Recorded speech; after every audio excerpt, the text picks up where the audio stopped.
vždy, keď sa postupí, je vlastne úspech celého kolektívu aj klubu a hlavne všetci sa radujú.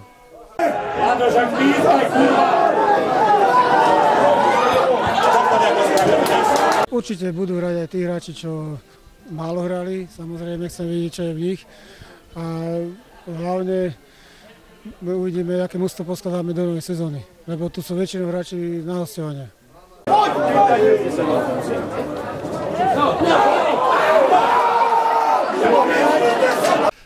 Ten posledný krok je najťažší a dneska to aj tak bolo. Tak vedeli sme, že Šamorín je silný, hlavne v defenzíve, prakticky najmenej gólov dostali v súťaži, tak sme sa snažili hlavne neinkasovať a sme verili, že voľaky sa nám podarili. Boli tam voľaké šance, aj tyčka, sme to nedotiahli do konca, ale tak dôležité, že sme nedostali, tak sme spokojní. No.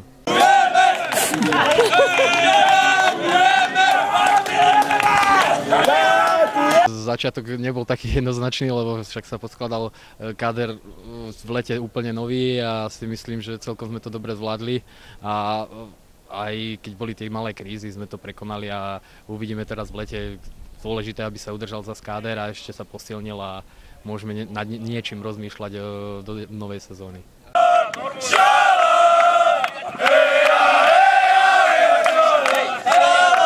Tak, hlavne sme sa nakopli po tom Novom Meste, trošku sme zaváhali doma, sme si povedali voľaké určité veci a potom to už vyšlo. No.